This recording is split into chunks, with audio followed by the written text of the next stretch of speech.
You're listening to the Longer Haul Youth Ministry Podcast with Jody Livingston, episode number 36. We said we'd never own a minivan.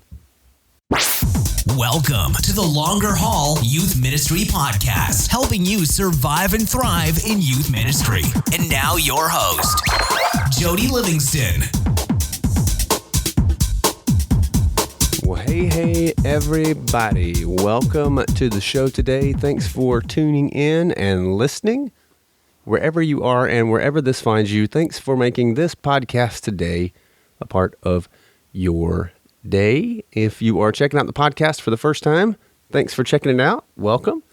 And if you're coming on back, well, thanks for still listening and coming on back. You can find me on the Twitter sphere at Jody Livingston. That's Jody.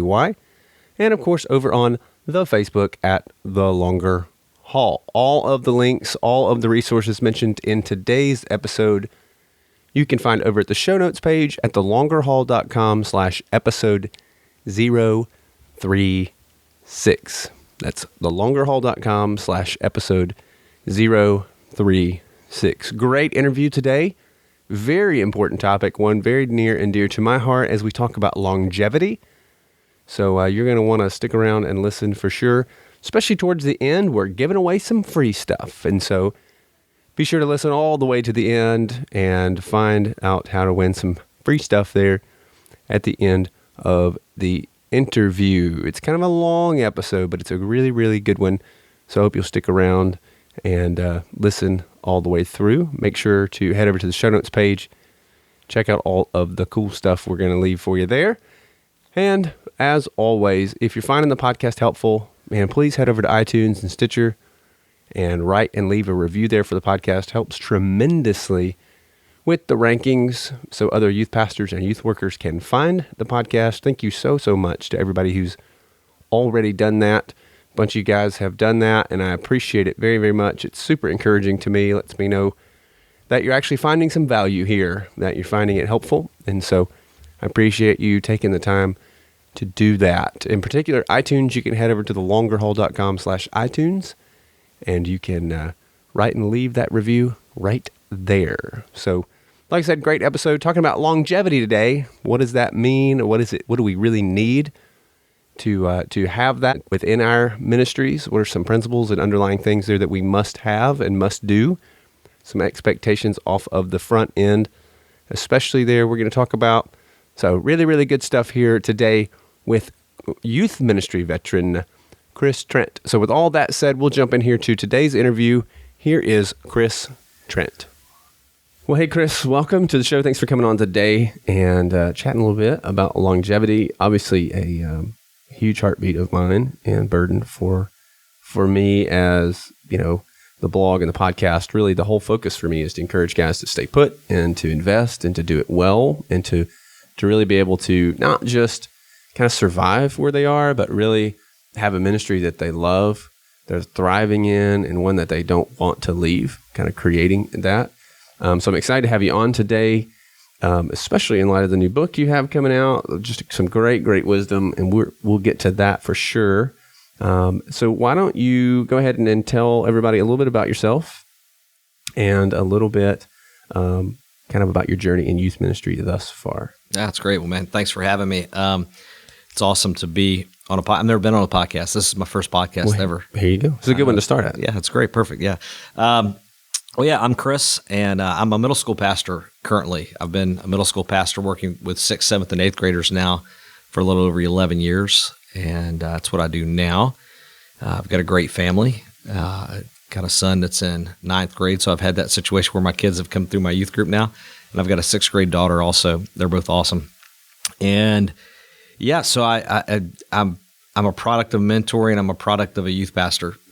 Between my junior and senior year of high school, I was invited to go to a youth camp. I was totally unchurched. My parents had divorced when I was in middle school. It set me off on a little bit of a journey trying to fill that void in my life, and that resulted in a youth pastor reaching out to me saying, hey, come to youth camp. I didn't know what that was. I sure didn't know what church camp was.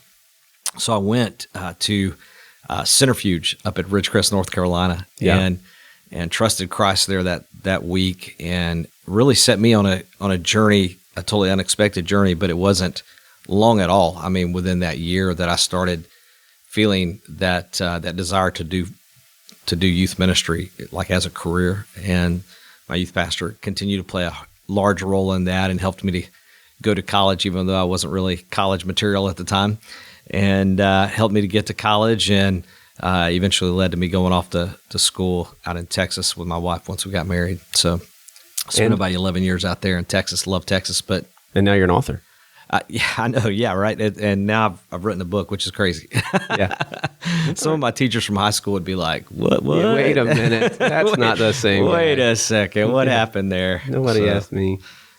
Yeah, and you love middle school. Dude, man, I do. I'm passionate about middle school students. Even when I was a youth pastor in Texas for that period of time there in my life, when I had 7th through 12th graders, always had that leaning towards the younger students. Always felt like it was a great opportunity to pour into them, and I feel like that resulted in, as they got into high school, I had that much more of a better relationship with those students. Sure. So I always had that leaning, and it's really cool to get to do just that now. I know that's a blessing for sure, and we're loving it though. So how did that look before? I mean, because obviously you had middle school and high school together. I would imagine most listening are probably in that situation.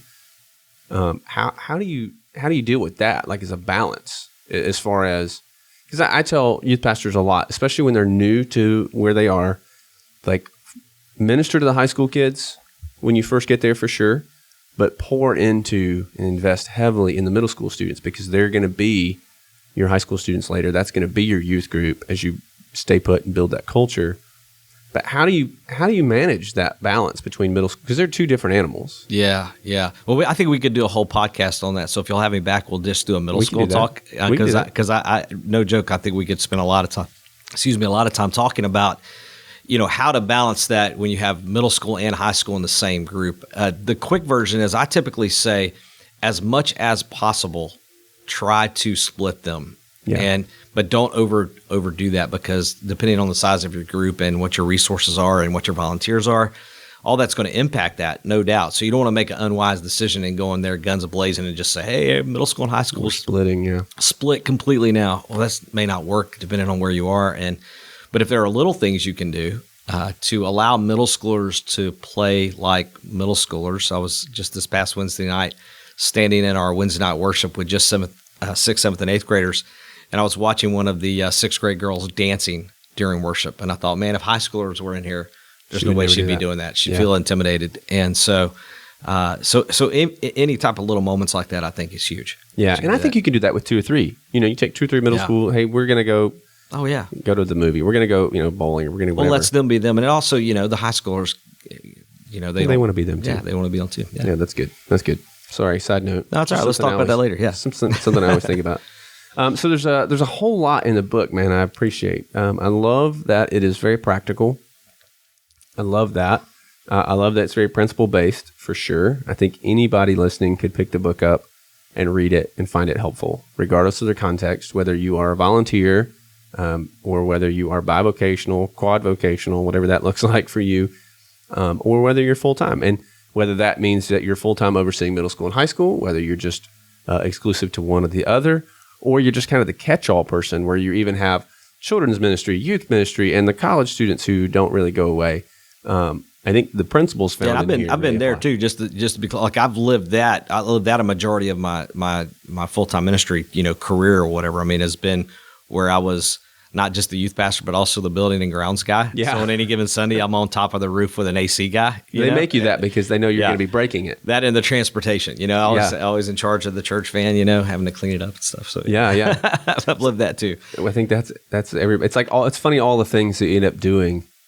In ministry as a whole, but especially as a youth pastor, you seem to kind of collect a lot of random things. Like youth is so good. Like I was youth and children, and then you always kind of by default have college students that you're ministering to if you don't have a college ministry. I was youth and worship for a little while, which is really funny if you knew me. And now I kind of oversee all of our student ministries here with some help. So it's not just me, but it's just. Yeah, it's just the way it is, man. And I think this is why having a discussion about longevity is so important, because it does you get weary over Yeah. over time having to wear so many hats. Yeah. it Well, gets and hard. here's what's, I don't know if this is necessarily in the book, but I think I've seen this to be true too. And I want to talk a little bit about expectations and kind of living simply. I thought the first chapter of the book on living simply, a life of simplicity, is so crucial. But what I've found is, in my life at least, when I have, and I haven't done this often because I haven't served at that many churches, I've kind of gone someplace and stayed put for a while. When you get into a new position, you're excited to be there. There's not a whole lot to do right away because you don't really know what to do yet. So you tend to start also kind of volunteering for a lot of little things that maybe aren't that time consuming off the front, but you want to kind of make sure you're earning your keep. And the problem is that those things don't really go away. Yeah, right. A year later, when you finally know what you're doing. And so now you have everything that you were hired to do, plus everything that you assumed along the way just to help. And now you're totally spent because you're running a million different directions. And so I don't say that, like, don't misunderstand me. Help the church, serve outside of your box. I think the thing that annoys me most is when I hear guys say, that's not in my job description. You know what? It doesn't matter. Yeah. Like, if the church needs it, do it. Church needs it. Yeah. But it can be tricky. It can be tricky. A great example of that is technology. Yeah. And I think we've dealt with, for the last 20 years, generation of where, so like the Gen X guys like myself, so I'm 45 now.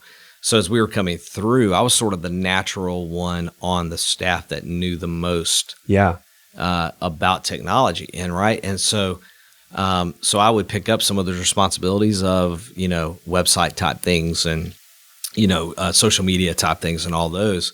But typically the struggle and the challenge there is the generation that's above me, they don't necessarily have a full understanding of how much time that actually takes. Right. It seems simpler, putting together a website seems simpler than Seems simple, yeah. Yeah, or a video. Actually, yeah, right. Or a video. It was a 4-minute video. It's a 4-minute video. And that's another great example, like these guys that, you become the video editor, and wow, I mean, that could be really time consuming. That's hours and hours. A lot of time put into that. But people who don't do that don't necessarily, fully have an appreciation for that. So I think you're right to be careful there with what you're, and you try to decide, is it necessary? Yeah, that's good. That's really good. Yeah. Is it necessary? And I think you can help where you can. You just got to make sure that you don't push beyond boundaries that you wish, that no one really asked you to. You just felt like, I needed something to do.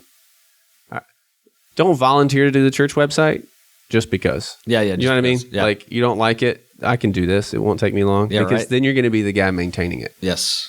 And that's a big year job. from now, you're not going to be able to do that. Now, maybe you're really good at that and you enjoy that, and that's not going to be a big strain on you, but you got to use some discretion there. Sure. Because, man, I see a lot of guys get overwhelmed and burn out early in to any stage of momentum just because they're doing so many other little things that they just kind of naturally took on their own. They kind of did it to themselves. Yeah. So I think, and one thing to kind of keep in mind, I think, because what that brings to my mind is the challenge that comes when you're doing, if you're listening and you're like a full-time youth pastor. Yeah.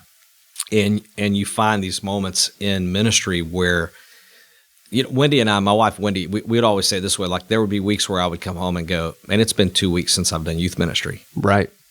And my heartbeat's a youth, that's where my heartbeat is, but because of all the other things. And so those are challenging days to try to figure out, okay, well, how can I still maintain some focus on youth ministry without getting too burnt out about this, building project that we're doing or whatever that might be. So trying to not get caught up in that to where you lose your passion or your vision for what you're actually where you're really wanting to do. So. And there's no doubt a lot of things you're good at that you're not necessarily called to. Yes. And so I think there's some discernment that plays in that as well. And it takes a while to figure that out. It does. Is that true for you? Yeah, it took me a while to figure that out. Because I do love music and I led worship for a while. Yeah. And it took me a while to realize, hey, okay, I'm okay at this. Yeah, I could do this and if I like had it, to, but I'm not supposed to. Yeah. Yeah, I'm that way. I can rip up some Lord, I lift your name on high, though. Can you? I do it in the round. I'm really good at dodgeball, but not as good as I was a couple of years ago. Yeah, right? No, it's terrible. Anyway, that's what you get when you're team director for a long time at a nonprofit. You play a lot of dodgeball. A lot of dodgeball. A lot of dodgeball. Yeah. So let's talk about living simply. Yeah. This life of simplicity, because I think Drive a Kia, not a Honda. I'm just kidding. I have a Volkswagen. I have an old Volkswagen. I read that chapter. It's such a good chapter to begin the book with. Sure. Yeah. Because I think, especially younger youth pastors, and that's not like a stereotype or a slam. Yeah. But I know for me, starting out, I was a youth pastor at 18, which is crazy. I don't recommend that. But you kind of have these expectations. Maybe you don't even realize that you have them, but these unsaid, unwritten expectations for yourself. And then as you kind of even get a little older, like for us, we married young and we had kids a couple years later. So at 22, I had been married for 2 years and we were sitting there staring at our first kid in our little apartment. Yeah. But I had been a youth pastor at that point for, 4 years. And so that's a life-changing moment for sure. And then as our kids have gotten older, that struggle for simplicity is really, really difficult.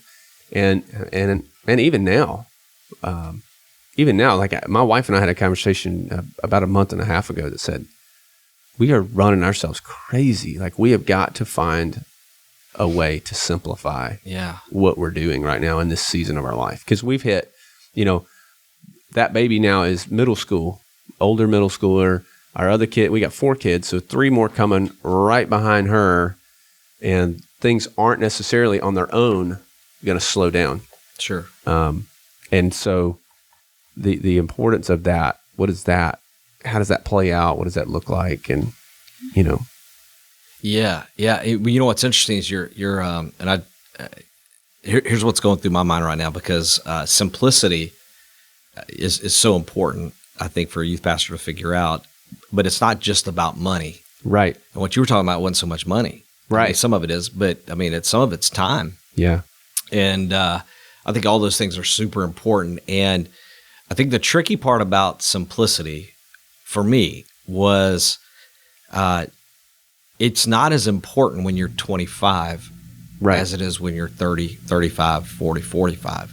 I feel like as I've gotten older, this sounds very dad-like. Yeah, well, I am. Okay. You're pretty old. As I've gotten older, I've started to go, man, like this simplicity stuff when it comes to money and time, it really matters, So the way that's played out in our life, what I've noticed, well, first of all, I'm going to doctors that are my age now. Right. Which is really weird. When you roll into a doctor and you're like, dude, how do you know something about being a doctor? Because you're younger than I am. It's weird. Yeah. But that's happening. And I think I say this in the book. It's, when you're 25, and I love that, and I love those days. And again, this is not a slam. Yeah. It's not a old man looking down at a young man. I mean, when you're 25, you being the lowest paid guy on staff or gal on staff, it's a little bit of a badge of honor sometimes. When we get together, youth conferences, we kind of joke about that. Right. It's kind of, we don't make much money. It's kind of a badge of honor until we joke about it. It's kind of funny. For the love of the kids. Yeah, right. I can just do, I'm just doing this, and we're just, maybe you're married at the point. You're just, man, we're in love. We got each other. It's like great, awesome, right? So, my wife and I joke about how it's not like it is on TV all the time. Yeah, but we got each other in Jesus. That's all we need. Yeah. So that's great. And those are great days. The challenge is if you want to experience youth ministry for a long time, the pay doesn't increase a whole lot over the years. No, it doesn't. Yeah. And the even the level of influence doesn't get super high over the years either. I mean, you're still going to be the youth guy on staff, and I'm sure there are some churches that go against that and are the exception to that rule. But they're the exception. But they are the exception. I think most churches have a tiered pay scale when it comes to senior pastor down to youth pastor, children's pastor, and typically you're going to be on the lower end of that. And like what I say in the books, when you're 25, it's a badge of honor. But when you're 45, and you look around at other professionals that have the same level of education that you have and have the same years of experience as you have, you start to see a bigger difference in in money. And again, this is not an actual, if you happen to drive a Honda, this is not an actual, it's not so much about the Honda thing. Right. But Wendy and I, we drive a Kia, Yeah. and we shopped for a new minivan, recently. And don't make fun of me. No, I'm not gonna make fun of you. Well- I'll make fun of you later. Yeah, the minivan, I love We it. have a minivan. It's got electric doors and electric back. We have electric you doors. push the button and it's open. We have electric doors. It's sweet. I One, love it. both of them work most of the time. Do you have a name for your van? We call ours a swagger wagon. Is it horrible? Is That's that really good. inappropriate? I don't know if this is No, inappropriate. we drove Suburbans Yeah. before this. We also have like little Disney pictures, like the little heads on the back. I mean, we're hardcore like family nerds, dude. It's crazy. Anyway, Have you ever heard? This is random. Sorry. Yeah, that's all right. Have you ever heard Minivan by a guy named Fornone? I've not. I've heard Andrew Peterson's I'm a Family Man traded in my Mustang for a minivan. Oh yeah, you need to go look up. You can YouTube that. It's on Sure. YouTube. But it's a guy's name's Fornone. It's like nerd rap. Okay? Yeah. and he's got a song called Minivan. I will link to that in the show notes No. because it is fantastic. Is it just joking about how awesome it is? I hope. Yeah, he's Oh, like, I'm down. you can keep your Lambo doors. My doors slide shut. Yeah. My car seats up to 9 car seats. I know, right? You know. It's So where are you amazing. going to put all your kids and your groceries? I'm saying. That's I'm what he just throwing says. it out there. Yeah. All right. So, and there's a bunch of 25-year-olds right now without kids going, I'll never have a minivan. I'll never be. I'm an I'll never have a SUV minivan. forever, Yeah, man. I'll SUV. never. Yeah, that's what Okay. I said too. Yeah. Okay. So anyway, so the joke, or not the joke, but the thing about that for me is, I think the principle there is you're going to have to decide early on to make good choices when it comes to your money, Yeah. so that you don't find yourself, in over your head Yeah. and not being able to do things because you're so strapped. Yeah. So when possible, when you're looking at like a Kia versus a Honda, well, there's a pretty big, price difference between those two. And again, it's really not about a Kia versus Honda. That just happened to be the thing in our life, like an Sure. example of that. And even when you're going out to eat to places, Yeah. we're more of a Chili's family than a Longhorn family. No, we You know- have. you know what I'm saying? Like, man, with I mean, 4 kids, listen, we can't go to McDonald's right now Yeah. without spending $75. Yeah, I mean, so it's just making choices like that. That's So exactly so what that you chapter is really just all about, hey, keep in mind, you don't want to start living in a way where you have these high expectations. You're always going to have to live a life. Doesn't mean you're not going to get to go on vacation, but you may have to save a little bit longer than the next guy. Well, and look, that even kind of goes back to what we were talking about earlier, even with ministry, kind of longevity of expectation, in the sense that don't start something early on that you can't maintain later. Yeah. And so whether that's your personal life or whether that's in your ministry, it's kind of the same thing. Like simplicity is that when we first got married, we had 2 we loved those cars, man. I had a Toyota Supra, 1989 Toyota Supra with the flip-up headlights and a removable roof rack. Like the lights did automatically. Oh yeah, That's so that was fantastic. I love that car. I got that car. That's a long story. Anyway, so I had that. My wife had a Ford Probe, which was kind of like Ford's version of equally. It was. Yeah, they yeah, were. yeah. Oh yeah, we were cool. They both died within like 2 months of each other. Okay. The Ford Probe, the engine blew on the way to camp one year, taking kids in camp because we have a church van, so we were all pod in our car, which is. I don't know if a parent that says, "Hey, yeah, take my kids to camp in a Toyota Supra and a Ford Probe," that seems safe. Yeah.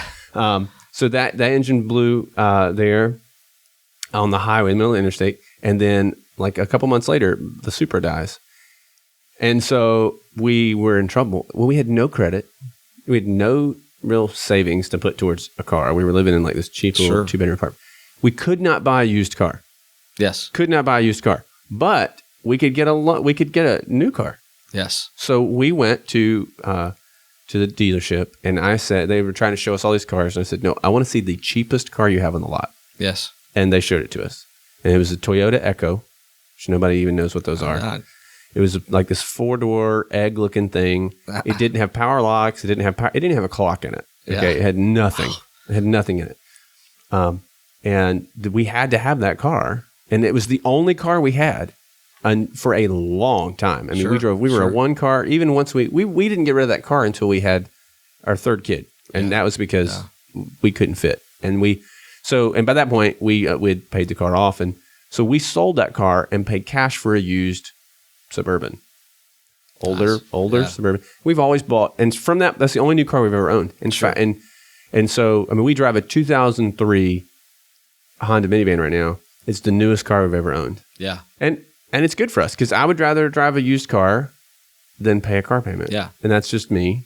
And so we've lived in that. And part of that too, listen, I was a volunteer youth pastor when I started. Then I was a part-time youth pastor at the second church, and I was working like 3 or 4 jobs. Yeah. Like you just do it. You have to. Yeah, and I think the reason the car thing, there might be some listeners right now going, what are we talking about? Yeah. Cars. What? Cars? What? Why is this? Wait, what? Well, here's the thing. I mean, if you look at your budget, a car payment becomes a really big chunk of the pie. Yeah. And so, and it's also one of those chunks that lasts a while. And if you have 2 car payments, then you're really taking a big chunk out of your monthly income. And then it goes back to, so here's the kind of things I'm talking about. And then what you're talking about, buying used, right? So if you buy a cheaper car, maybe that results in you being able to go on vacation. Yeah. So it's those type of decisions. You live simple where you can in order to, I guess, provide opportunities later on, to do those other things in life. You're just thinking long term in that. Right? Yeah. And, I think time, by the way, do we want to jump into time for a second? We can do time. Well, yeah. Because I think that's huge too, simplicity, because again, we know that youth ministry period takes up so much time, out of your life. And so Wendy and I, we made a decision early on to try not to play by everybody else's rules when it came to time. And that included not signing our kids up all the time for everything that was offered. Yeah. Including, we live in a community where like Upward Sports and there are sports opportunities, and we chose not to play sports year round because we just felt like we needed a break. Right. And looking back, I feel like, we're maybe like 5 or 6 years, maybe now, it's looking like from empty nest. And so I feel like we've made some good decisions that have helped us be around each other a whole lot more, rather than Wednesday night we've got church, Monday night we've got a meeting, Tuesday night we've got football practice and baseball practice and ballet, and can you get everyone? I'm not saying those things are bad. No, and yeah, our kids do some of those things. Sure. But I think the key is to be selective on the front end. It's trying to find that wisdom on the front end to say, hey, we want to try to simplify our lives as much as we can, and not play by everybody else's rules when it comes to that, and see how that impacts. I mean, ultimately, it's going to open up opportunities to do other things together. Right. And if you want to experience this youth ministry long term, then why this matters is,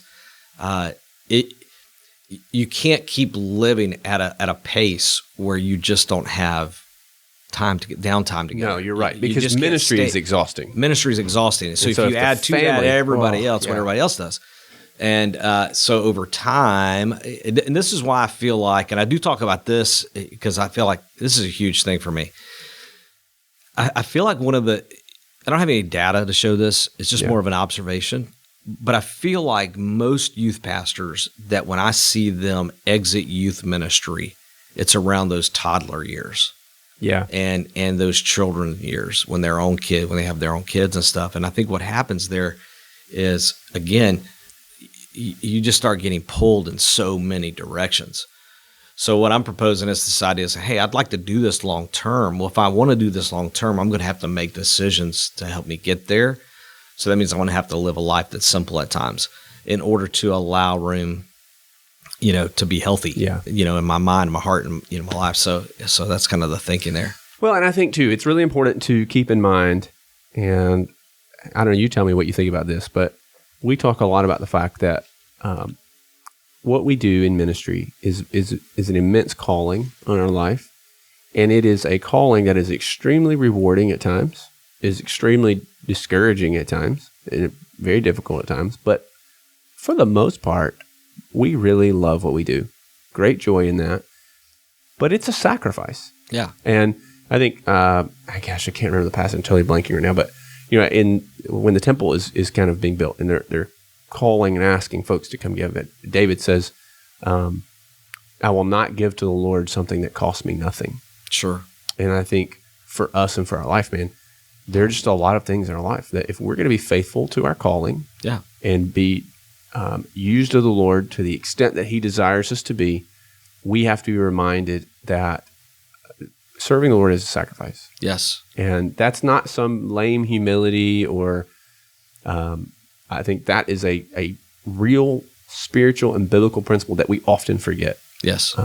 So it's hard, and it's hard work. Yeah. And 10 years ago, Jody, you'd probably remember this. There's a generation of older folks, and I don't mean like ancient old, but like the generation maybe before us. They were saying things like, God first, family second, ministry third. Yeah. And okay, this is gonna be a little controversial. What I'm about to say. No, I'm with you. Okay, so I think I know what you're saying. Yeah. So I think I agree with that in principle, like in general terms. I agree with this idea that God first, family second, ministry third. But what we started, and I talked to some other guys that work with youth pastors a lot. We started seeing youth pastors that took that mantra and they tried to say, man, I can't come up here on that meeting because I'm at home every whatever night with my family. Again, I think God, my relationship with God does need to come first, and my family does need to come second. And but not exclusive. But the thing is, you can't draw hard and fast rules there, because it's hard work, you know. And I feel like not just I'm called, and this might be a little controversial too, but I feel like it's not just that I'm called. Wendy's called, right? And honestly, I think my kids are called, at least currently. Sure. And I don't mean that they are going to do ministry full time, like when they're done. I don't know, but God did give them to us, and we're doing ministry, and they're part of our family. And they didn't come into our lives so that our lives would revolve around them, but rather they came into our lives to be a part of what we feel like God's mission is for us.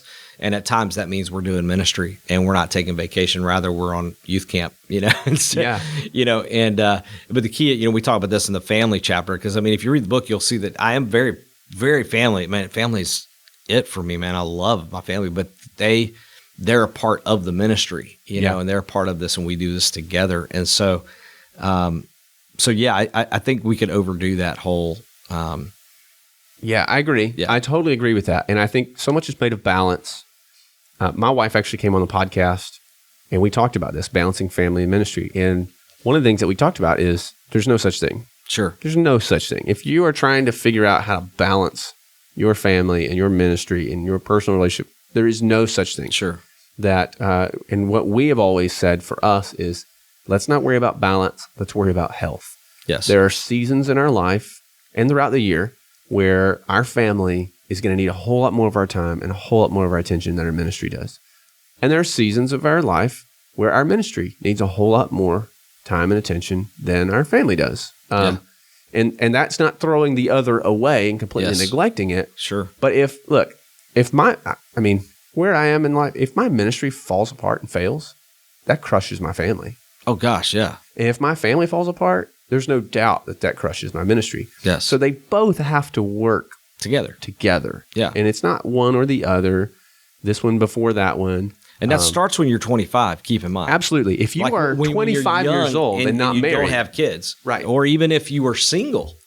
That's right. How you live your life then and the choices you make then it's all going to play into that. Finding that that marriage to both, is huge. Because you can start, and kind of going back to even where we started this podcast episode is you can start ministries at 25 because you have no other time commitments. Yes. But then, and you may think that you're single forever. Yeah. And never going to get married. But then you get married and you can't sustain the ministries you built because it was all dependent on you. You were the one doing it all. Sure.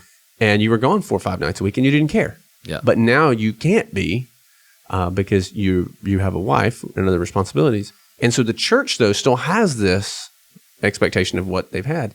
And all of a sudden now, not only does the ministry fail in that sense, and people begin to look at the ministry as not being as successful as it was, but your wife all of a sudden, or your husband, your spouse, all of a sudden becomes the bad guy. Sure. Because they're the reason you can't do what you've always done. And that paints them in a really negative light when they could be a huge asset to your ministry. And so I love that. Yeah.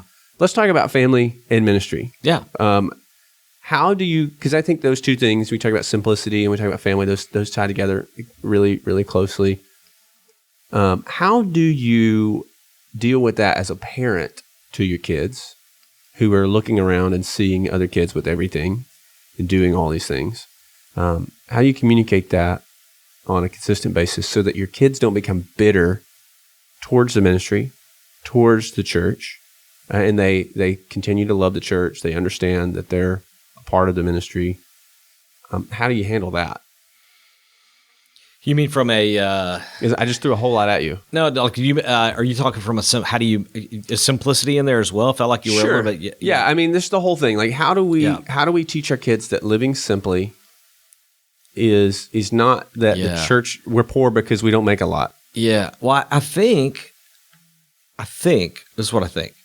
I feel like one of the ways you're able to overcome some of that is to make sure that you're healthy, that your family's healthy. Yeah.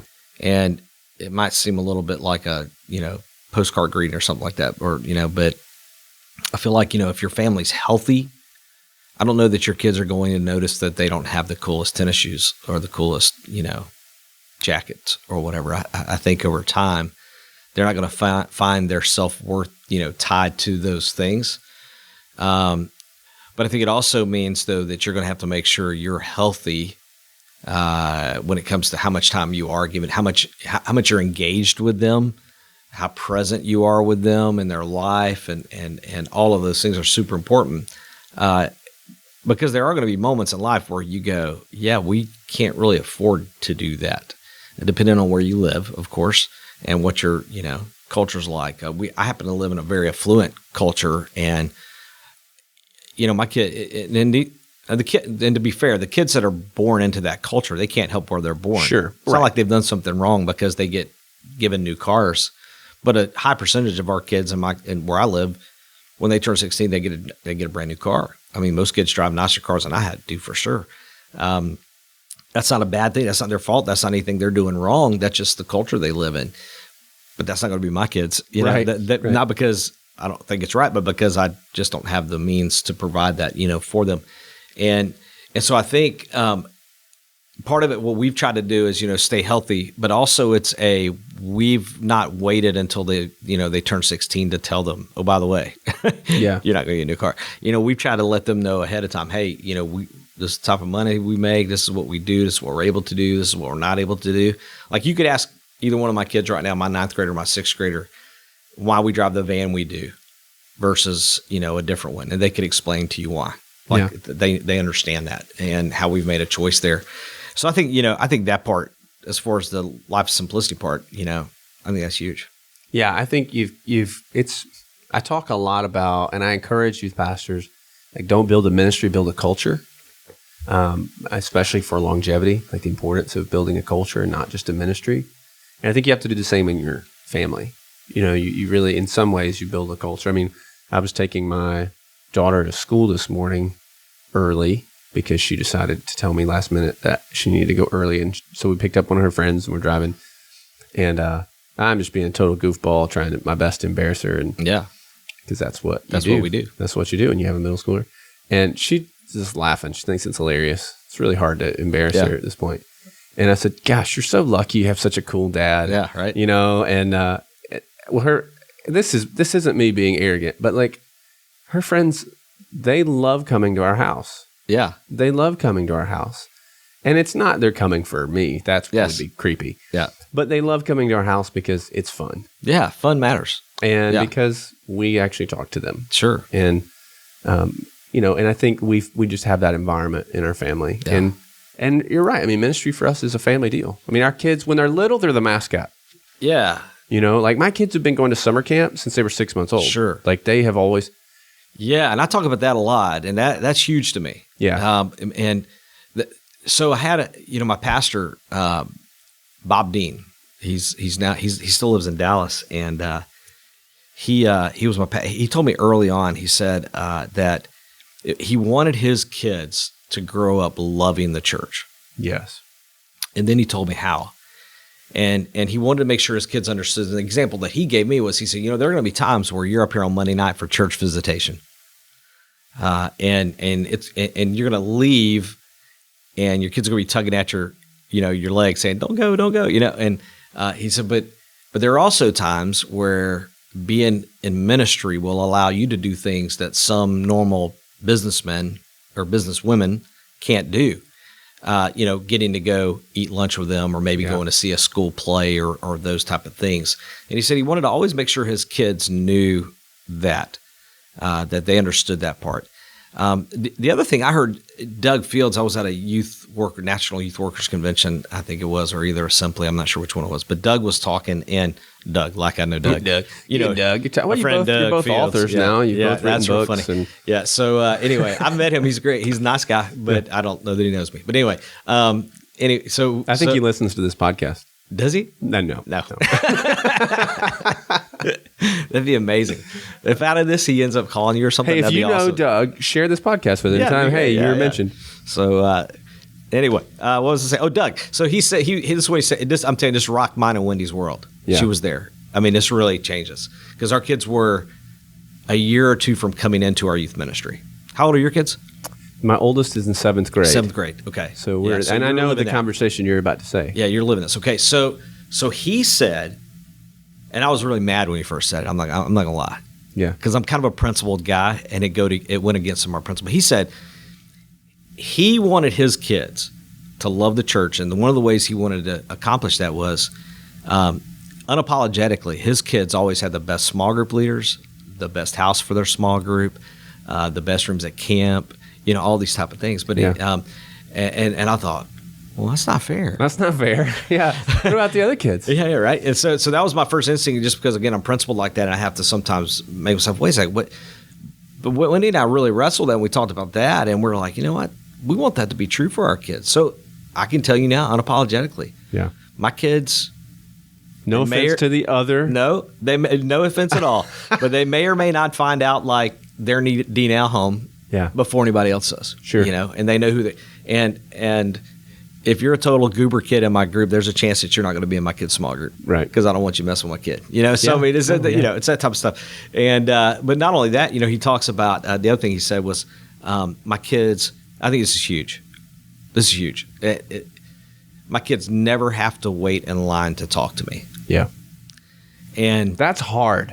that's real hard. That is really hard. Especially if you're kind of principled, you're like, and you're trying to teach respect, and you're trying to teach that don't interrupt kind of thing, and finding that balance, and that's kind of hard.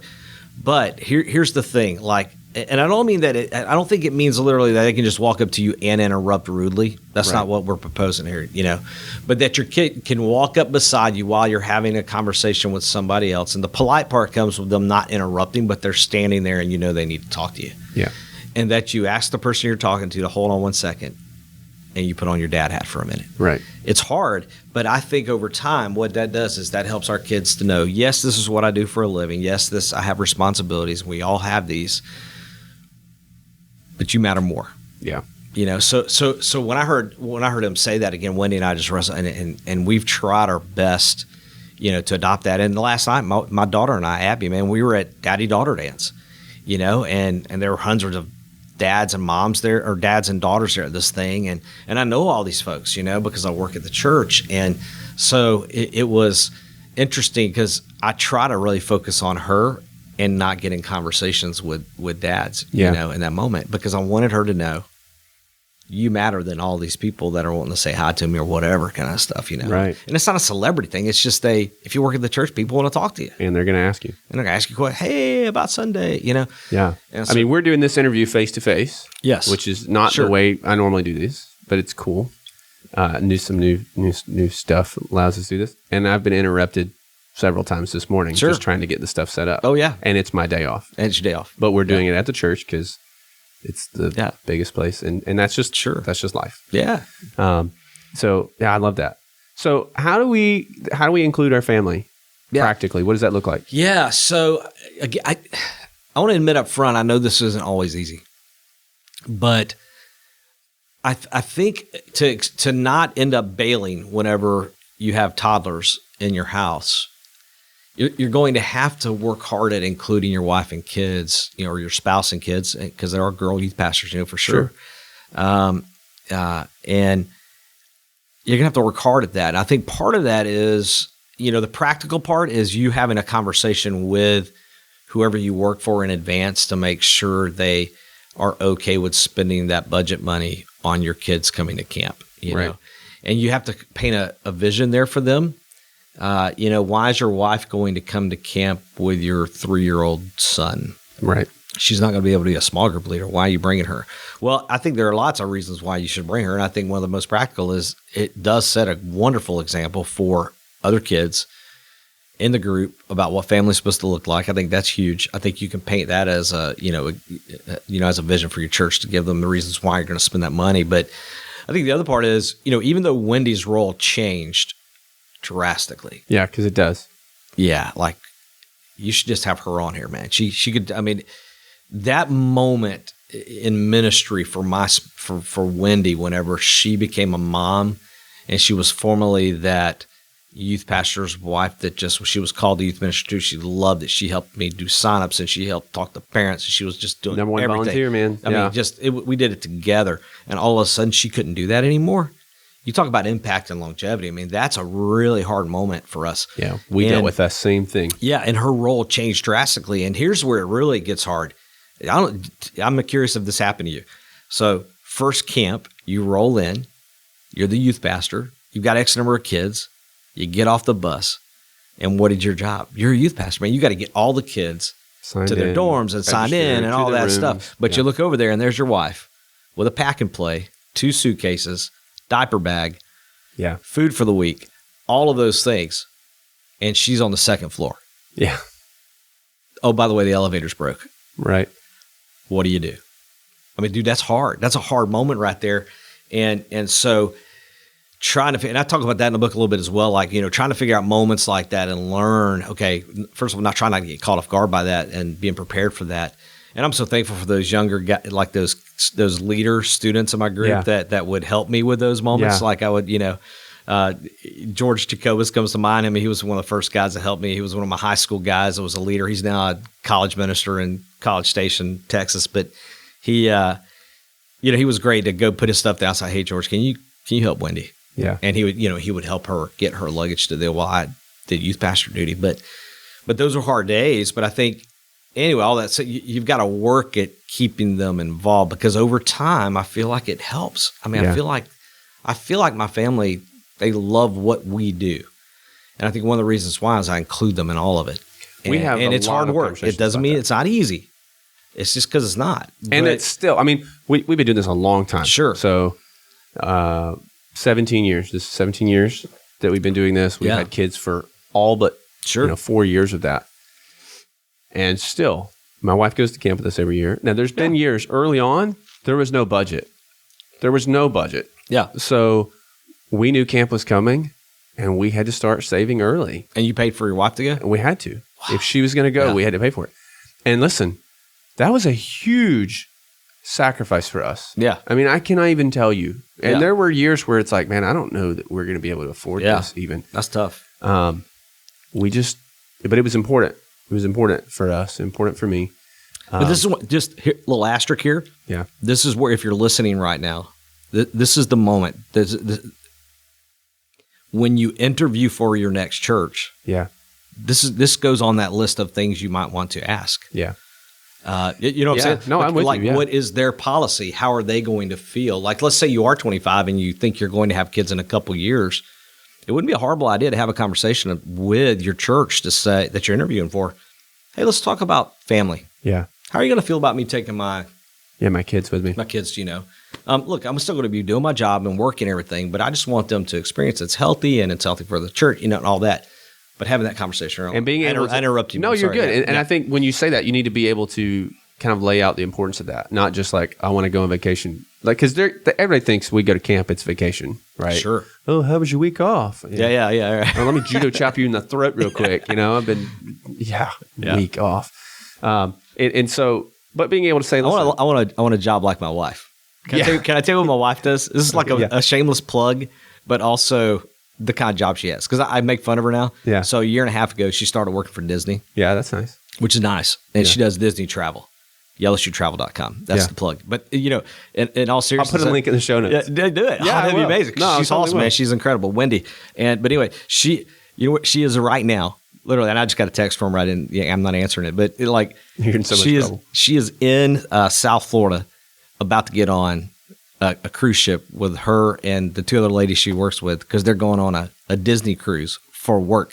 And if you could see me right now, I'm doing the asterisk marks with my work. finger, like work, quote unquote work. And that's what she does. So Well- you may be thinking of that because of the whole, you go to youth camp and some people think because you get to do the blob Yeah. and that's the pictures they see rafting, and rafting that's zip line.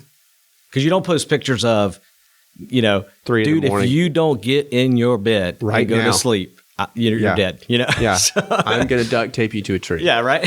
Don't do that. Don't do that, by the way. That doesn't end well.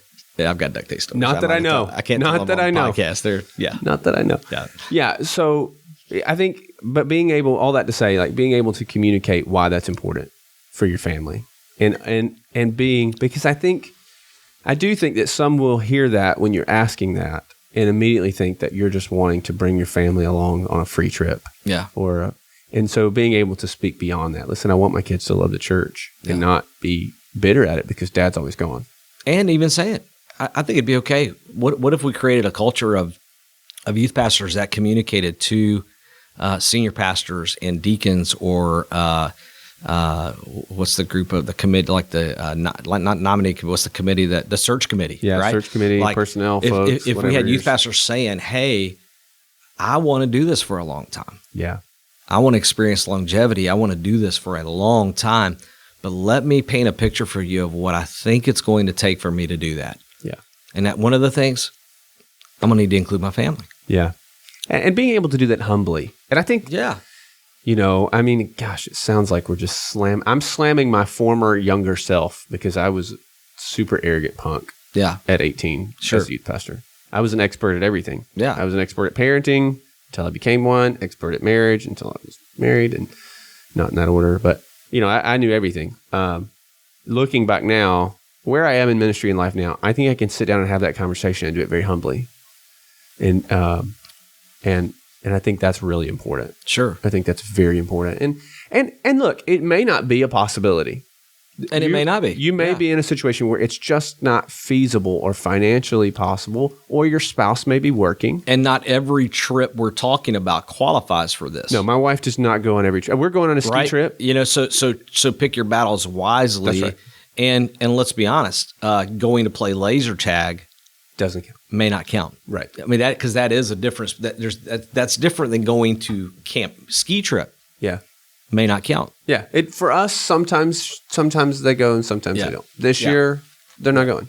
I'm the only youth pastor in America that's never been skiing. You want to go with us? Yes, I want to snow ski really bad. I think I've passed the age of like being able to do it without like being so sore I can't walk the next day. Well, that happens anyway. yeah. I've never been skiing, actually. I've always gone snowboarding because Really? I'm that cool. Oh, that is cool. But you I'm fall not. a lot? Oh yeah, I still fall a lot. I'm not good. So including family is really important. Yeah, super important. Setting those expectations, Yeah, man. are Yeah. really important, both for yourself, and that's a conversation if you are married or you're about to be married or when you start looking to marry. All of those are conversations you need to have with your spouse Sure. as far as what is ministry going to look like for them, and Yeah. because I've seen a lot of guys leave the ministry because Yeah. their spouse and girls, not just Yeah. guys, but because their spouse just didn't want to do it. Yeah. And there just wasn't that same sense of calling and purpose Sure. wasn't there. Sure, that happens. Phenomenal folks who loved doing ministry. And so I think having those things. And then I would add to that, kind of going back to the camp discussion, you need to sit down with your spouse and have a conversation before the week begins on what that is going to look like for you. Because, I mean, like I said, we've been doing this a long time. Every year, though, it's still a bit of a struggle when we're there because there's always kid needs. Because if our kids go, and my wife, is she just going to, she's going to have to bear the brunt of that a lot. Yeah. There's just no way around it. It's not fun. Yes. And my wife was the same as Wendy. She was super involved, still is super involved, but was really involved early on in our ministry. And that role has changed quite a bit for her over the years and is changing constantly, right? And so what is that going to look like? Because I do have to be youth pastor and dad. And that's just one of those, it's a benefit to have my family there. I get to hang out with my family and sit with my family during the meals or whatever. Yeah. We can go hang out. But I'm still the one making sure that everybody's doing what they're supposed to be doing. Yeah. That my leaders are doing what they're supposed to be doing. That You know? Yeah. And I'm fortunate enough now to have been here long enough, and this is a benefit to longevity. We've built a culture here and the expectations of camp.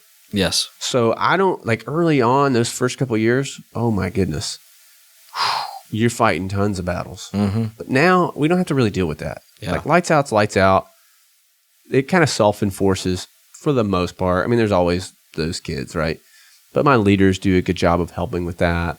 And so I'm not having to do as many of those little things. Camp just kind of goes for us.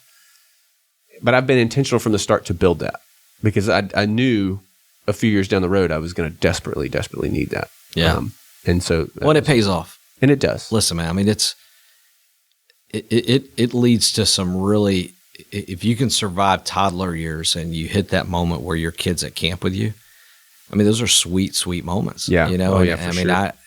I still have in the back of my mind, you know, this, because it happened just a couple years ago, you know, this moment where I found myself leaving like the rec field at camp, and my son and I, who was at camp as a camp kid, ended up walking together. We didn't plan it. We just all of a sudden he ended up getting stuck behind, and all of a sudden we were walking together back to the dorm together, and we started having conversations about the week, and it was this sweet moment of, dude, I'm his dad, and I'm his youth pastor right now, all at the same time. Like that's cool. I mean, that was like a really, really awesome moment, you know, and getting to have those moments are good, you know. I mean, those are really good, and that's where it pays off. But you just have to, again, to experience that longevity, not just at the same church for a long time, but even like as being a 45-year-old or older, you know, because that's what my hope is. My hope is that I keep getting to do this because I love what I'm doing, and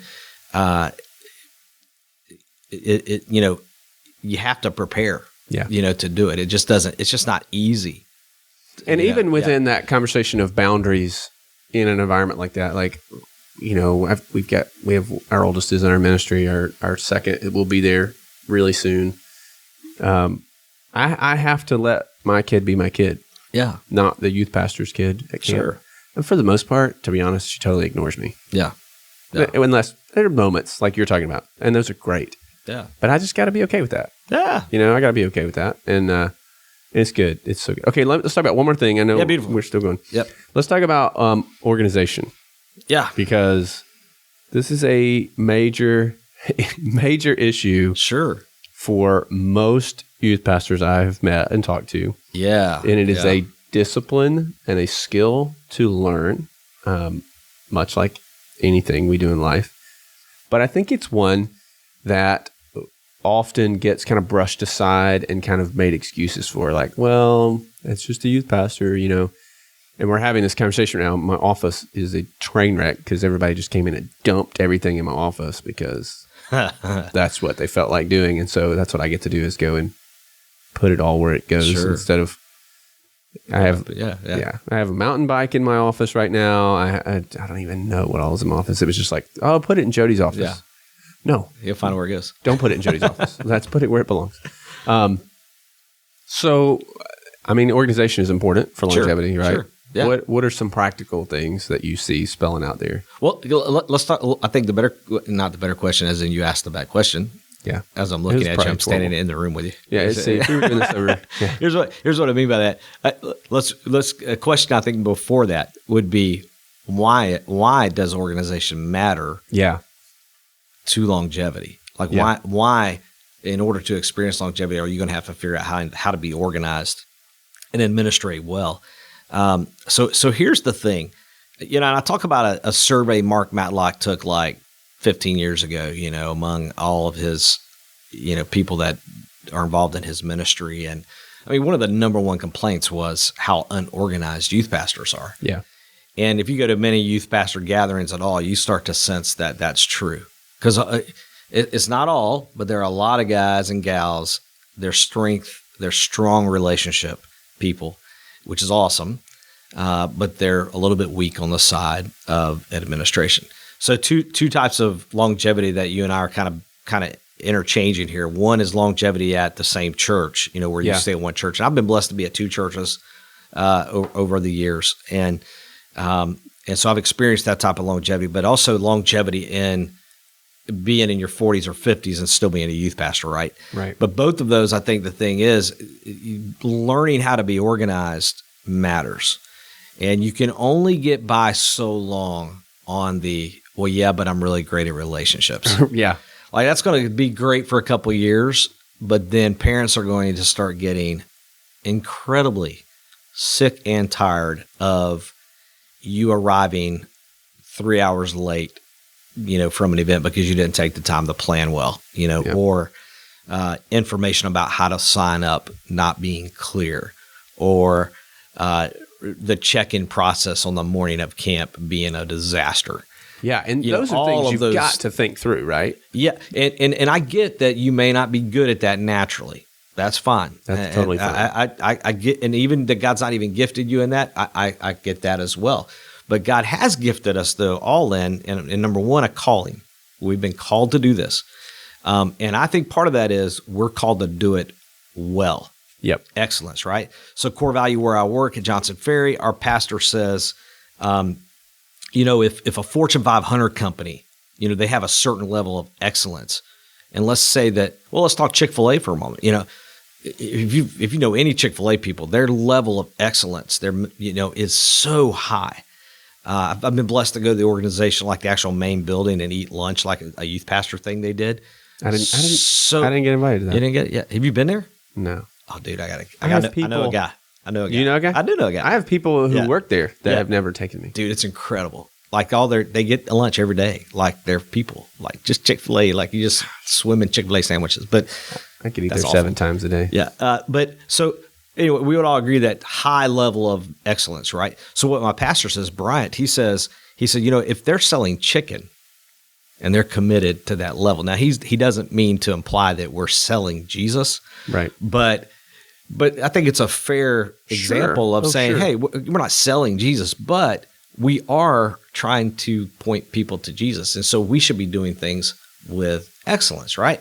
And so, again, over time, if you want to do this for a long period of time, parents are only going to put up with that kind of stuff for so long. And I think rightfully so. And I'm telling you, as a dad who has to sign up for things now, Yeah. I get that. Like, because I can tell you, I'm not going to on the podcast, but I can tell you of the things my kids are involved in. I can tell you the organizations that stink at it and the ones that are really good at it, and they're all over the map. And so I get that you might not be called to, or not that you might. I think that you're called to ministry, and I get that you might not be gifted in administration and organization, but that doesn't mean you have an excuse not to build a learn, team, right? Because that falls into the category of something you can learn how to do. So you have to identify that weakness in yourself early on and say, I'm not really good at that. So I've got to identify someone in my world. I've got to pray and ask God to send me somebody in my world that is good at that can help me stay organized and help me learn how to do these things. Because listen, long term, again, people, they're only going to put up with that kind of stuff for so long before you get this really, really bad reputation of, not returning emails or not returning phone calls and not, those type of things. And it's just too easy. Again, I know it's not intuitively easy for people. It's easy in this culture we live in. If you can get that stuff right, especially if you can be professional. Yeah. That's another chapter in it. Yeah, I know what you're saying. Like it's going to build up credibility with people that you need to have credibility with. Well, and that's the thing. There's two things I'm thinking of when you're saying that. One is you have people who are naturally gifted and good at those things that really enjoy those things. Sure. And so Guilty. It gives you, admittedly, guilty. Like I've always loved it. Yeah, I have not. Yes. I mean, I appreciate it, and I like problem solving. Yeah. But and I've learned to do those things well, or better. And we take the time to think through that. Yes. What is check-in going to look like for us? What is, those types of things. But so I think you give people an avenue to serve in your ministry and really serve with something they enjoy and love to do. It may be miserable for you, and it's not for me. It's not miserable at all for me. But there are people that are better at it than me. Yes. And so I'm going to let them do Me that. too, yeah. And I'm going to give them, they really enjoy serving, and that's a place where they can plug in. Yeah. Where they may not, rarely will they find a place in the church to use that gift set. Some of those people, matter of fact, the last thing in the world they want to do is be around a bunch of people like greeting people or teaching somebody. They don't want to do that. Yeah. I mean, but they can plug it's not in there. exclusively true, but that's true for a lot of people. Yeah. The other thing is trust is essential Sure. to any influence, regardless of longevity, that you're going to have in any ministry. So when I when I used to run camps, for example, and I did some after school stuff in camps back a long time ago, and we were running. I mean, these are pretty large programs, 300-400 kids, and especially the day camp stuff. We would train our staff. I would train our staff. Listen, the two most important times of the day: drop off and pick up.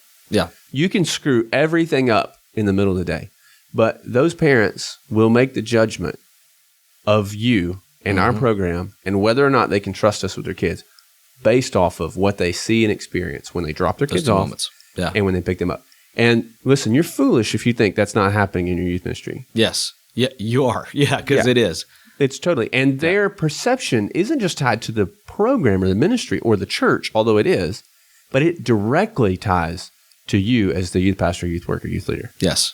I mean, they will completely base their understanding and judgment off of who you are as a person based off of moments like drop off and pick up. Yeah. Not fair. It's not fair. But it's true. But it's true. And you have to deal with that. Yes. You have to deal with that. And so if you can take some, and it doesn't take long to think through that. Yeah. So if there were a real practical moment in everything that we've talked about right now, an actual moment where you can take away something if you're listening and say, I'm going to start doing this. Here it is. Yeah. Okay. So here's the thing I would recommend. A do this next year list. Yeah, you talk about it in the book. It's great. I have one of those. I do that. This, and it's a simple commitment that every event, everything we do, we evaluate it, or I evaluate it. Because sometimes it's like just me, doing the thing or whatever it is. So depending on where you serve and all that, right? So it might be just you sitting there planning all that, but do an eval, and even while you're going, keep a do this next year list going. However, I keep mine in Evernote on my phone. Oh man, I'm a huge Evernote phone. Right, I'm a fan. Yeah, love it on my phone, on my tablet, on my right. So I throw down do this next year right before the event starts, and as we're going, if we drop the ball in an area, we see things that don't happen, or whatever, we go, hey, you know what? I need to make sure next year. But then you got to make sure you set a reminder to check the list. Yeah, you check it. Yeah, but it helps get those things organized, and it helps you to go, okay. Well, next year, man, we ran out of pens this year at the check-in. I need to make sure I have more pens. Well, it sounds simple, but that is a moment that if all of a sudden you run out of pens or you forgot to make enough medical release forms and somebody's having to, I'm sorry, everybody, just hold on a little longer, everybody. Somebody's got to make the copies, blah, blah, blah, whatever. Yeah. Or you're having to copy like medical cards or whatever, like, the insurance cards. Yeah. If you don't have a clear plan in place there and it backs up the line and everybody's like, and it's like you're leaving at 5 it might happen, and, right? If you have somebody, I say, if I have the same parent ask the question, if I have more than one parent ask the same question, yes, I need to address that early. Even if you put it, and here's what's hard, even if you put it in an email, even if it's their fault. So we just had an event where it was all middle school guys. We call it man treat. I like it. Right? We all at this place, we get there and we're handing out T-shirts, and what we realize is that a lot of parents, 20 parents, decided, hey, this is kid sizes. And so I had these little tiny 4 foot 10 kids, and I'm handing them extra large, long sleeve, comfort color shirts, right? So they're humongous. You'll grow into it. Yeah, you'll grow into it. And I'm like, dude, I'm sorry, but now here's the thing. It clearly said on the website adult sizes. Right. So whose fault is it? Well, it doesn't really matter at that point because I want to put my best foot forward. I want to be organized in that way. So here's what hit me. Here's where I was wrong. It would have been a simple process for me to look at the T-shirt list and go, dude, Johnny's not an XL. Mom got that wrong. Right. Hey, Mom, did you mean to sign? Sure? Oh, no, I thought that was a youth size. No, actually, it's adult size. Oh, he needs a small then.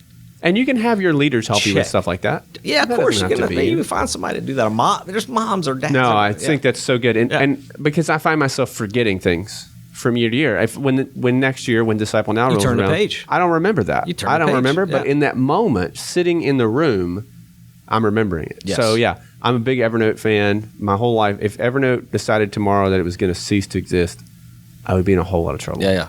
That'd be a especially all whole the trouble. stuff that's in there saved. Oh my gosh, I don't even know what I would do. Yeah, so I think they're going to wait. I think they're building up to this moment where we're saying, okay, we have all your stuff. we have all your stuff. to get it back. $1 million. $1 million. Yeah, $1 million.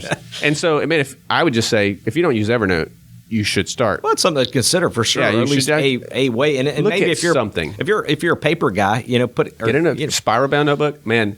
Moleskin. whatever I in your love back moleskins, pocket, too. something, and I keep kind it of consistent. hoard though. moleskins. Yeah, I just keep buying them, but I don't ever really use them because I don't want to mess them up. yeah. Which is dumb, Yeah. I know, because that's kind of why you buy them, to write in them. But it's Yeah. like, I have a problem there. Yeah. I have a problem there. Anyway, I got a problem with it. I've got all these journals that I started, and I've got like yeah, 2 or 3 things in 2 them. or 3 pages, and I never really did Yeah, I'm journal. with you. I I'm with can't you. journal, yeah. Yeah, well, I have Evernote. I'll put a link to Evernote. And actually, have you ever heard of Evernote Essentials? I think I have that. That's on the resource page on, Okay, the, good. on the blog. Yeah. But if you don't know how to use Evernote, because it is a little bit of a learning curve, not much. Yeah. It's pretty easy. But man, Evernote Essentials is really inexpensive. Okay. And just It's like walks you teaches you through- how? It teaches you how to use it. Yeah, and Michael Practically. It's really good. Hyatt, he's a blogger, Christian blogger. Yeah, guy, loves that and, stuff. and he loves Evernote, and he's got some stuff on that too, some how-to stuff. So I'll put a link to both those, or you can Yeah. check out the resource page on the blog. It's good. Well, man, we could talk about this forever. Yeah, man. And, Yeah, and we have a Thanks for long your time. I appreciate and I appreciate y'all listening, man. Yeah, this has been a good one for sure. Such good stuff. Listen, I love the book. I've read the book. I have the book, and I love it so much that I want everybody to go get it. And so for some folks, we're going to make it a little easier. Chris has agreed to give away a couple copies here of the book to listeners. So here's what we're going to have you do. We're going to have you go to the show notes page.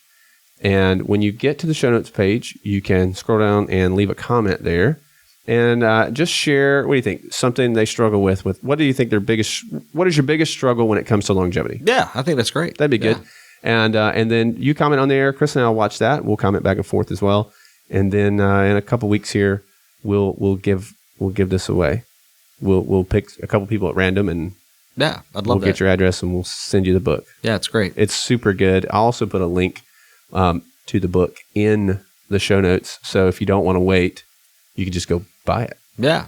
That'd be good. That'd help a poor youth pastor. Well, yeah, to help. I mean, sure. Yeah. There's not a ton of money in book No, you writing. don't really I found make a that lot out. of money in book writing. That's but, right. but that said, I mean, it really did. It's a book that came from the heart, and we've been blessed to do this, and hopefully it'll help some folks out. And Yeah, man. and yeah, I'm super Youth Ministry glad. 360's got it, and I'm sure they'll be happy to send you one. Yeah, So, it's.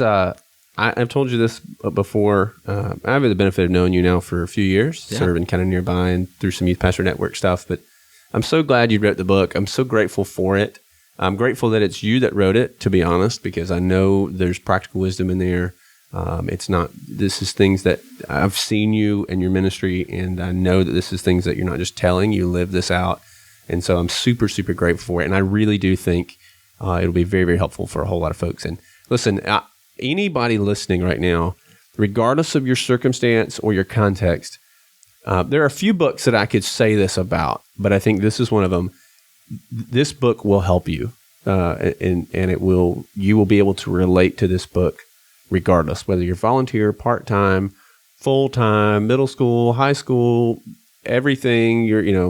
This is such a good practical thing for you. So I appreciate you coming on, sharing some thoughts here from it. I appreciate you writing the book. I know that was a long process for you, and I appreciate you giving a few copies away. yeah, man. great. Thank you. Appreciate it. So cool. Is there, outside of this book, is there a resource that you would throw out to folks to check out to go as a go-to?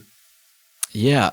I will tell you one that I've just read that I think is just fresh on my mind, that it is top-notch, top-level for me, is Craig Groeschel's #struggles. I feel like, and it's a current issue for Yeah. sure, but I'm telling you, it's one of those cut above kind of books to me, because he captures this issue of social media and how it's impacting lives.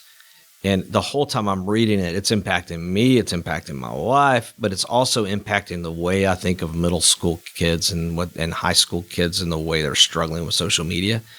Because we sometimes have a hard time helping parents understand the impact. Yeah. So I think that's huge. That type of stuff's huge. So that's one that that I find myself currently. No, I love that. Yeah. going to big time. But man, lots of stuff that I read. I mean, I try to read a lot. And Did that come easy for you? No, it's a discipline. Yeah, It's I talked about that too. Yeah, but it's important, and I've also given myself permission to stop reading books if I'm not getting anything out of them. Like I've given up this idea that I've got to finish a book. It's either, it's great or it's not, and lots of good stuff out there that can help. But it's also good to read to your weaknesses too. Yeah. So if you're struggling with administration, maybe get a book about And administration. fiction. And fiction is good. I love fiction. Yeah. So I'll confess. I just read The Martian. Did Was you it read The good? Martian? No. It's got some bad words in it. I can't believe I just told everybody to read it. I didn't really say to read it. Well, But it does. It let me starts off with a bad word, like a really bad word. But And you kept reading. I did. But dude, it's How awesome. pastor are you? Yeah, I know, right? Exactly. I did not let my ninth grade son read it. That's how. Yeah. But I'm telling you, it's pretty crazy. That's So, cool. yeah. I just read. It's a series of books. Okay. Called the Lion of War. Oh, series. yeah. Have you heard of these? No. I'll have to look the author up because I Play a lot of video games, do you? No. I'm kidding. A lot more. Come on, man. Yeah, video games. Lego Batman. Yeah. I'm really good at Lego Batman. I don't know. Okay, so it's based off of David and His Mighty Men, and It's like Christian fiction. I It's feel like- really stupid now to mention The Martian because it ain't Christian nothing. yeah, I'm going spiritual on you. I'm like, You Jesus juked me. Dang it. Jesus, you. No, it's based off David and His Mighty Men, and the first one is called Day of War, Ah. and so it picks up like when David is on the run from Saul, and they're kind of marching with the Philistines, and so you've got David, you got the 30, then you got the 3, right? Oh, snap, yeah. and the bodyguard and stuff, and then so that's the first one. The second book fast forwards a few years. Once Saul and Jonathan have been killed, David is kind of the rightful king, trying to unite the kingdoms, and the Philistines are now marching against them. And man, it's the whole series Yeah. is great, and the guy's really done a lot of research. It's obviously it's fiction, so he's having to add a lot. I mean, Sure. you got one chapter and you're writing a whole book on it. But I think the things that he adds are consistent with Scripture. I think That's cool. doctrinally sound. Yeah, it's really good. I'll put a link for that too, Beautiful. just for kicks and giggles. Okay, well, hey, thanks for sticking around today. Been a long interview for sure, but I think it's so good. And the beauty of a podcast, you can stop it and pick up when you leave when you want to. So Great. thanks for coming on the show again, Chris. We'll definitely come back on and we'll just talk middle school. I would love that. I think there's a lot of middle school folks that out there that would benefit from that. yeah. So again, don't forget to head over to the show notes page and leave a comment there sharing what is your biggest struggle when it comes to longevity. And Chris and I'll keep an eye on that. And here in a couple weeks, we will pick a couple of folks there and we'll send you a free copy of the book. And in the meantime, you can find a link to the book on the show notes page. So if you don't want to wait, you can just go buy it. That'd be fantastic too. Yeah, be great. So cool. All right, man. Well, we'll catch you later. Thanks. Cue the music. Cue the music. Well, there you have it. Great interview with Chris. Thanks for sticking around and checking it out. Lots and lots of wisdom there. Guy is so stinking smart. I really hope you'll go check out the book. It is fantastic in every way. And be sure to head over to the show notes page at thelongerhaul.com/episode 036. Go ahead and leave a comment there. And like we said there at the end of the interview, we'll be giving away a couple of these books for free, and maybe you'll win them. So be sure to do that. Also, don't forget to head over and write and leave a review for the podcast if you don't mind. Check out the resource page at thelongerhaul.com. And if you're not already on the mailing list there, be sure and jump on the mailing list while you're at thelongerhaul.com. Get emails every week from me, which is helpful tips, practical things, just emails when new things come out, when new courses launch, resources that I find along the way that are really helpful.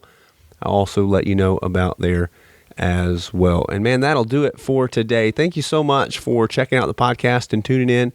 Head over there to the show notes page again at thelongerhaul.com/episode 036.